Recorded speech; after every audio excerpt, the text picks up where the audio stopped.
Charlie Munger, in one of his seminal speeches, he talks about how to guarantee failure, how to make sure that you are a failure. And he inverts the concept of success. It's like, what could you do to make sure that you were a failure? It's like, well, you would definitely get involved in drugs, drinking. He says, was it leverage, liquor, and women? That's, the Charlie's big one, right? But one of the ones that he has, I think he has 7 in his speech, is consistency. He's like, you have to make sure that you're inconsistent. He's like, because if you are consistent and you have none of the other attributes, he's like, you still might be successful. He's like, it's very tough for people who are consistent to not be successful. And he makes an especially pointed point about consistency, because in my opinion, it's one of the most difficult of the virtues for humans to do, because we're so attracted to novelty. And so, like, I mean, I used to deal with this with, people on their diets all the time. I remember I ran gyms.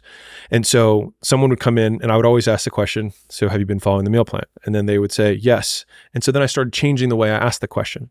So I'd say, out of the 21 meals that you were supposed to eat, how many of the 21 did you have exactly the way it was on the meal plan? And then they would be like, oh, I mean, at least half. And they would say it as though that was a mark of success. And right now, the meal plan could be your content plan. It could be your showing up to work on time plan. It could be the time that you want to put towards your side hustle. It doesn't really matter.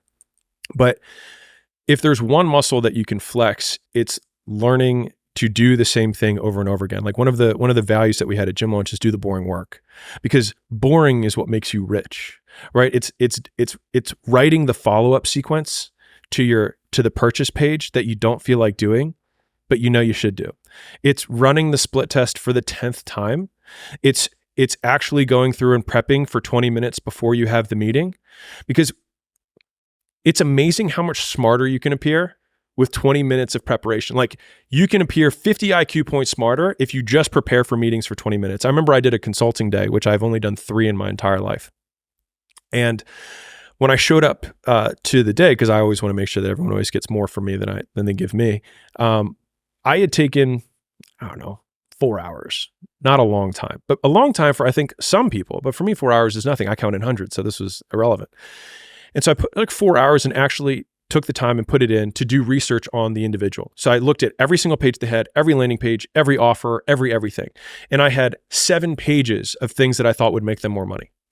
And so when I started, I was like, this is what we're going to go through today. And I'll walk you through line by line, and you'll have this as a take behind so you can execute it with your team. It was a bigger company.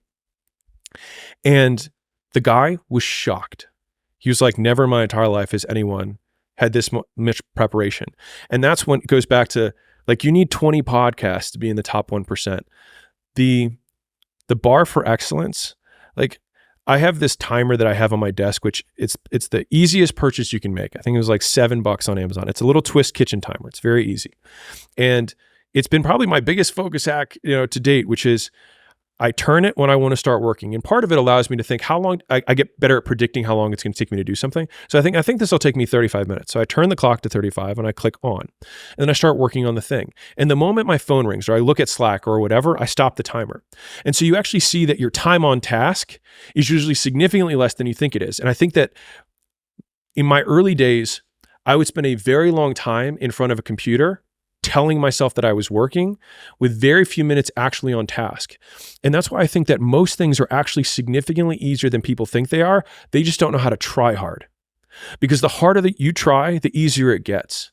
And so it's like, if you can just learn to love what trying hard feels like, then all of a sudden it becomes unreasonable that you can't win. So like, for the presentation that I'm giving, I explained a little bit earlier about what my process looks like. If you were to say, what would it take for somebody to be unreasonably good, that it would be impossible for them to not be a top 1% salesman or a top 1% content creator, and you said, what would that person need to do? Irrelevant from outcome, what would be the actions or evidence that they would have to do prior to that thing that would make it unreasonable that they couldn't succeed?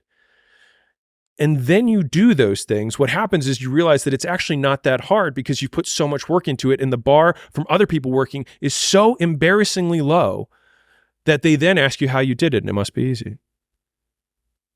Consistency doesn't guarantee that you'll be successful, but not being consistent will guarantee that you won't reach success.